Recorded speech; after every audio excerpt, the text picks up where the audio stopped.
जय हिंद। आइए देखते हैं अमेरिकी चुनाव में। अब जानते हैं कि डोनाल्ड ट्रंप क्या है, हार चुके हैं। डोनाल्ड ट्रंप क्या है, चुनाव हार चुके हैं। फिर भी वो हार नहीं मान रहे हैं क्या दोस्तों, फिर भी वो हार नहीं मान रहे हैं। सुप्रीम कोर्ट जाने का डिसीजन ले रहे हैं। कुछ भी हो दोस्तों, अमेरिका में चुनाव प्रोसेस बहुत तगड़ा होता है। और जिसको जनादेश मिला है वो तो अमेरिका का प्रेसिडेंट, व्हाइट हाउस का बास होगा ही। और उसे मिला है जो बाइडन को मिला। क्या मिला है जो बाइडन को? पूरा बहुमत, अमेरिका का पूरा जनादेश मिला किसको? जो बाइडन को। जो बाइडन बहुत कमाल का बंदा है यार। देखो जो बाइडन क्या है, जो बाइडन के देखिए जो बाइडन पूरे जीत चुके हैं, 270 के जातीय आंकड़ों को पार करके वो आगे निकल चुके हैं। और डोनाल्ड ट्रंप क्या है, 214, जो 214 इलेक्ट्रोल वोट के मतलब इसके करीब है। 214 मतलब 214। और दोस्तों जो बाइडन इतना कमाल का बंदा है, इसके पास एक्सपीरियंस बहुत ज्यादा है, इसके पास अनुभव बहुत ज्यादा है। ओबामा के 2 कार्यकाल में वाइस प्रेसिडेंट रह चुके हैं। इसके बाद 7 बार ये क्या रह चुके हैं, सीनेटर रह चुके हैं।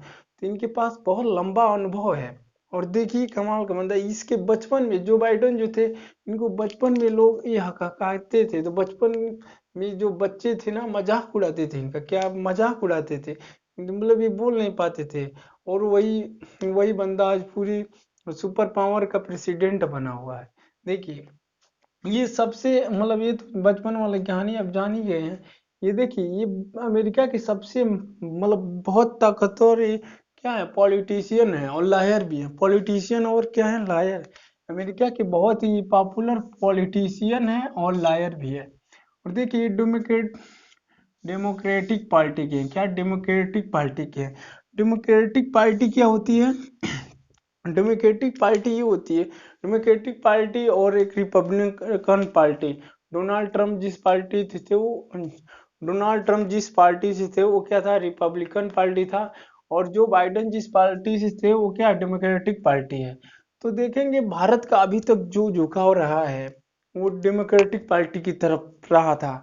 लेकिन जैसे ही डोनाल्ड ट्रंप की एंट्री होती है, डोनाल्ड ट्रंप में क्या, डोनाल्ड ट्रंप में भारत का झुकाव रिपब्लिकन पार्टी की तरफ रहा है। ऐसा नहीं है, ये जो होती है डेमोक्रेटिक पार्टी, ये ब्लैक लोगों को फेवर में होती है, मुसलमानों को अपने फेवर में लेती है। और ये मतलब वीजा के मामले में ये देखेंगे रिपब्लिकन पार्टी बहुत हार्ड है, वीजा नहीं जल्दी देते हैं। और डेमोक्रेटिक पार्टी को लोग वीजा देते हैं, कहते हैं सबको आना अधिकार, सभी आए, तभी तो कंपटीशन बढ़ेगा। ठीक है। तो ये देखेंगे जो बाइडन क्या, जो बाइडन डेमोक्रेटिक पार्टी के हैं और बराक ओबामा भी इसी पार्टी से थे। हाँ, बराक ओबामा क्या थे, 2 बार प्रेसिडेंट रह चुके हैं। और अमेरिका में यह है कि कोई भी 2 बार से ज्यादा नहीं प्रेसिडेंट रह सकता, 2 बार ही प्रेसिडेंट रह सकता है। तो बराक ओबामा इसी पार्टी से थे, बराक ओबामा इसी पार्टी से थे, डेमोक्रेटिक पार्टी से अपना 2 टर्म पूरा कर चुके थे। और दो दो टर्म में ये क्या थे, जब प्रेसिडेंट थे बराक ओबामा, तो वाइस प्रेसिडेंट कौन थे, जो बाइडन थे। तो लंबा काफी अनुभव है। अब देखिए ये सीनेटर रह चुके हैं, जो बाइडन थे। ये अमेरिकी इतिहास में सबसे कम एज के सीनेटर रहे थे। कौन? जो बाइडन। कितने वर्ष की आयु में? 29, मात्र 29 वर्ष की आयु में। मात्र 29 वर्ष की आयु में क्या थे, वर्ष की आयु में क्या थे, 29 वर्ष की आयु में ये सीनेटर रह चुके हैं। और ये भी 1972 में, क्या प्रथम बार 1972 में क्या होता है, इससे सीनेटर बनते हैं, सीनेट का सदस्य चुने जाते हैं, वो मात्र 29 वर्ष में। अमेरिका के सबसे कम आयु के सीनेटर कौन थे? जो बाइडन थे। ठीक। अमेरिका के सबसे कम उम्र के सीनेटर नियुक्त होते हैं जो बाइडन। और अमेरिका के सबसे ज्यादा उम्र के, सबसे मतलब बुजुर्ग आदमी राष्ट्रपति बनने का रिकॉर्ड किनके नाम है, किनके नाम हो गया है, नहीं हो गया, जो बाइडन के। क्योंकि जो बाइडन राष्ट्रपति चुनाव जीत चुके हैं, ट्रम्प चच्चा को हरा चुके हैं। ठीक।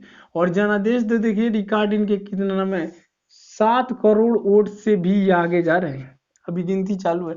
7 करोड़ वोट से भी ज्यादा है, मैंने अमेरिकी इतिहास में कोई भी राष्ट्रपति इतना अधिक जनादेश नहीं पाया है। 7 करोड़ लोगों, सोचिए 7 करोड़ लोग होंगे, यानी और अभी और ज्यादा जा रहा है इनके फेवर में। कितनी जनता, 7 करोड़ से भी ज्यादा। इतना महान जनादेश ये पाए हुए हैं कौन, जो बाइडन।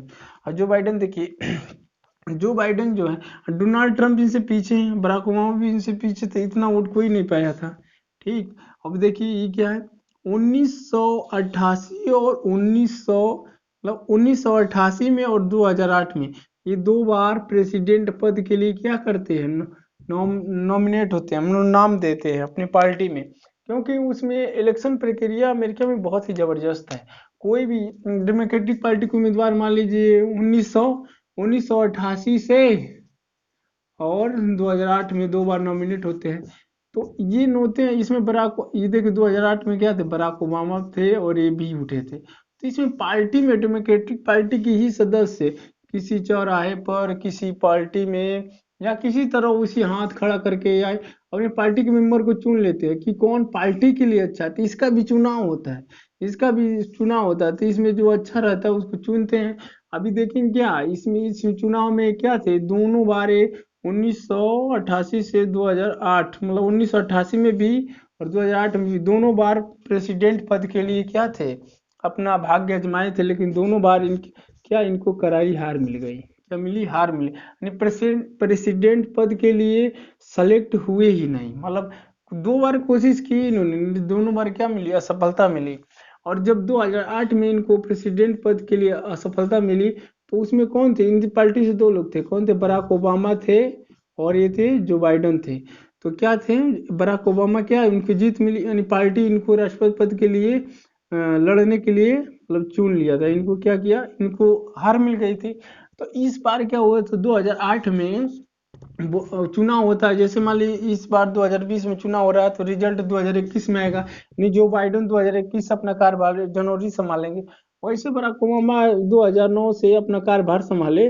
तो जो बाइडन जो थे 2 बार, यानी 2009 में वाइस प्रेसिडेंट और 2009 से 2007 तक वाइस प्रेसिडेंट रहे, 4 4 साल के लिए, यानी 8 साल के लिए वाइस प्रेसिडेंट कौन रहे, जो Biden vice president. Barack Obama के शासनकाल में क्या थे, ये दोनों बार क्या थे, वाइस प्रेसिडेंट थे।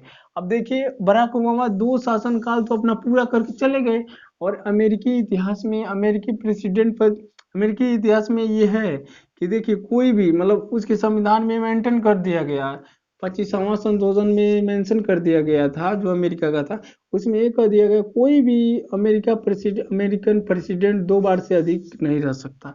तो बराक ओबामा साहब क्या थे, 2 टर्म अपना पूरा कर चुके हैं, 2 टर्म पूरा कर चुके हैं। अब वो देखिए दोबारा राष्ट्रपति के पद के लिए सेलेक्ट नहीं होंगे, यानी नहीं लड़ सकते।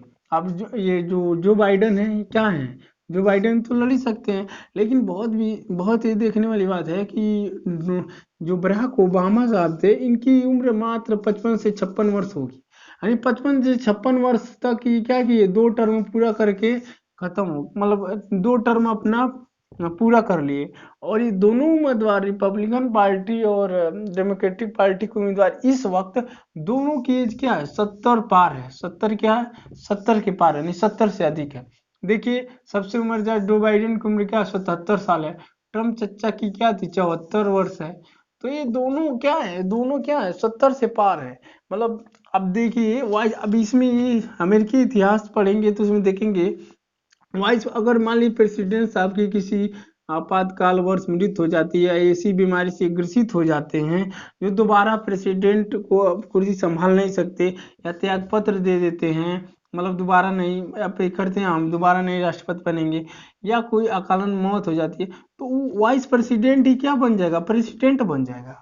वाइस प्रेसिडेंट ही क्या बन जाएगा, प्रेसिडेंट बन जाएगा। ऐसा एक बार हो चुका है 1945 का, आपको याद होगा, जो सेकेंड वर्ल्ड वार का टाइम था, वहाँ एक मतलब वाइस प्रेसिडेंट, जो परमाणु बम हिरोशिमा और नागासाकी पर गिराया गया था परमाणु बम, उस समय क्या थे, वाइस प्रेसिडेंट की मौत हो जाती, मतलब प्रेसिडेंट साहब की मौत हो जाती है, तो वहाँ वाइस प्रेसिडेंट ही क्या बन जाते हैं, प्रेसिडेंट बन जाते हैं। ये मत समझिए जो वाइस प्रेसिडेंट से प्रेसिडेंट में उसकी शक्तियां कम होगी, बिल्कुल नहीं होगी।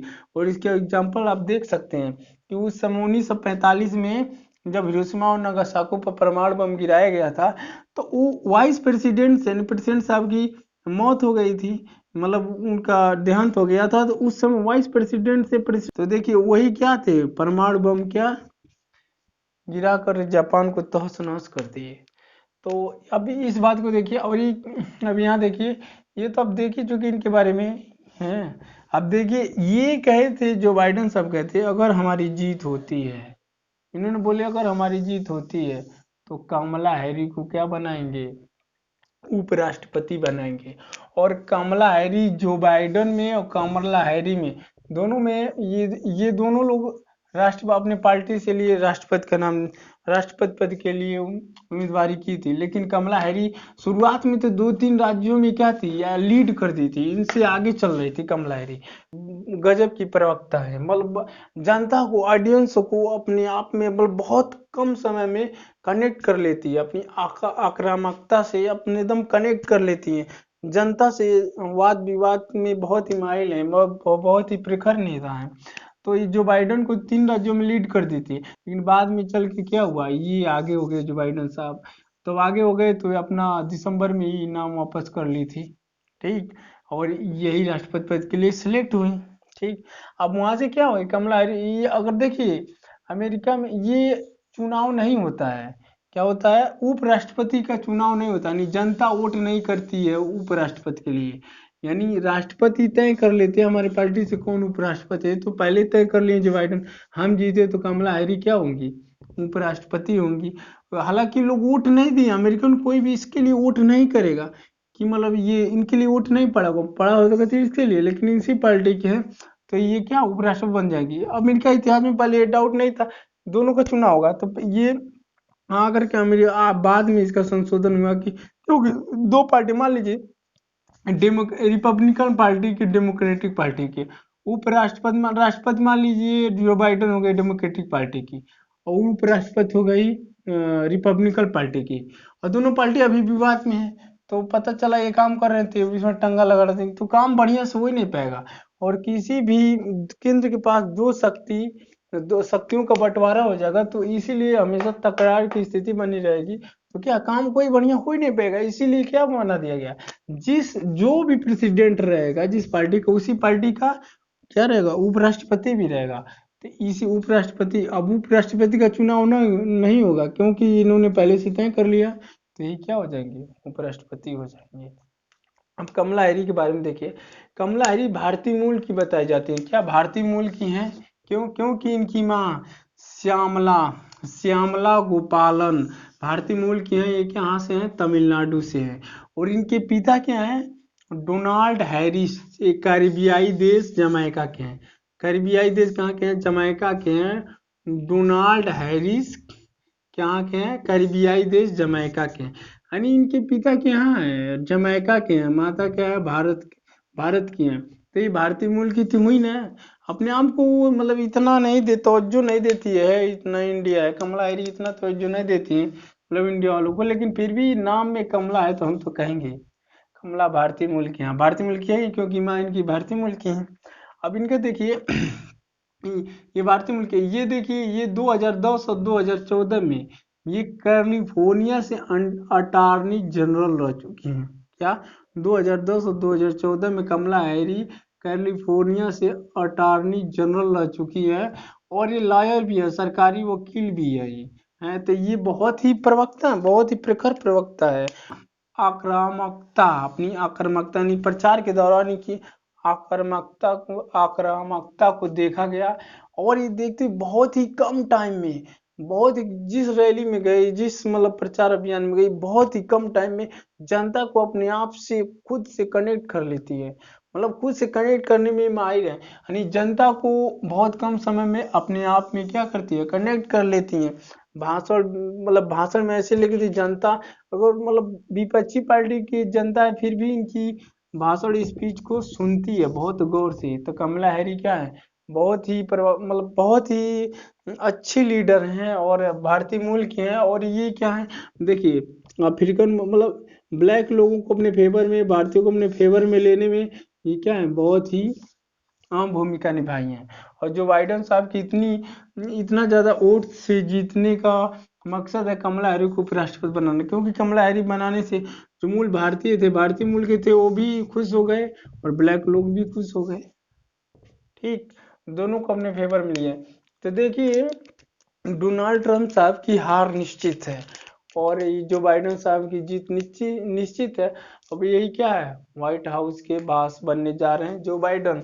अब देखिए भारत की विदेश नीति बहुत कुछ निर्भर करेगी, क्योंकि ये कोई एक देश का मुद्दा नहीं है। अमेरिका क्या सुपर पावर है, कई देश की विदेश नीति को चेंज करने में, विदेश नीति को मतलब चेंज करने में ये क्या है, बहुत ही अहम योगदान निभाने वाला है। क्योंकि अमेरिकन प्रेसिडेंट का चुनाव बहुत ही अहम होता है, ये दुनिया के लिए ये प्रभाव डालता है। तो आगे देखना होगा कि भारत के साथ इसका रिलेशनशिप क्या होता है, क्या बेका जैसे समझौतों पर कुछ प्रभाव पड़ेगा या नहीं, चाइना को लेकर ये प्रखर होंगे कि नहीं। हालांकि ये चाइना को लेकर ये इतना हार्ड एक्शन एंटी चाइना, जैसे ट्रम्प थे एंटी चाइना विरोधी, वैसे एंटी चाइना नहीं होंगे, ये सॉफ्ट चाइना नीति को अपनाएंगे, इतना ये कठोर नहीं होंगे। और देखिए जैसे मान लीजिए क्वाड समूह का भी हुआ है, हाल ही में आया है, तो क्वाड का ये मतलब जैसे ट्रम्प साहब ने उसका जोर शोर से चल रहा था उसका मुद्दा, क्या क्वाड को ये आगे ले जाएंगे। अब भारत के साथ रक्षा सौदे पर कोई प्रभाव पड़ेगा तो ये आगे देखना होगा ये कैसे मैनेज करते हैं। यदि आप चाहते हैं कि अमेरिका के इतिहास की पूरी डिटेल से चर्चा की जाए, अमेरिकी इतिहास की पूरी जड़ को बताई जाए, अमेरिकी में स्वतंत्रता कैसे हुआ, अमेरिका के बारे में पूरा इतिहास, अमेरिकी इतिहास बताया जाए, तो उसके लिए कमेंट बॉक्स में कमेंट कीजिए, ज़रूर बताएंगे। अगर आपके कमेंट आते हैं, ज़्यादा आता है तो उसको ज़रूर बताएंगे, क्योंकि अमेरिकी इतिहास को जानेंगे तो बहुत ही मतलब दुनिया का पहला लिखित संविधान क्या है, अमेरिका का है। दुनिया का पहला लिखित संविधान क्या है, अमेरिका का है। अमेरिका जानते हैं अमेरिका में मूल निवासी बहुत कम रह गए हैं, अमेरिका में मूल निवासी बहुत कम है। लेकिन यहाँ से लोग जैसे दास प्रथा को कैसे कैसे ले गया गया, कोलंबस ने जब अमेरिका की खोज की तो वहाँ पर क्या क्या स्थितियाँ थी, देखेंगे। सबसे पहले कौन था ये, कौन था मतलब यहाँ पर फ्रांस का आधिपत्य था। अंग्रेजों ने क्या अपनी 13 कॉलोनियाँ बनाई, कॉलोनियाँ आज़ाद मतलब कैसे आज़ाद हुई, उसमें जॉर्ज वाशिंगटन का क्या रोल रहा, और अमेरिका धीरे धीरे कैसे इतना मतलब गुलामी से स्थिति से जूझते जूझते दुनिया का सुपर पावर बन गया। तो ये सब जानना है तो कमेंट कीजिए और अगले वीडियो में इस सब को जरूर बताएंगे।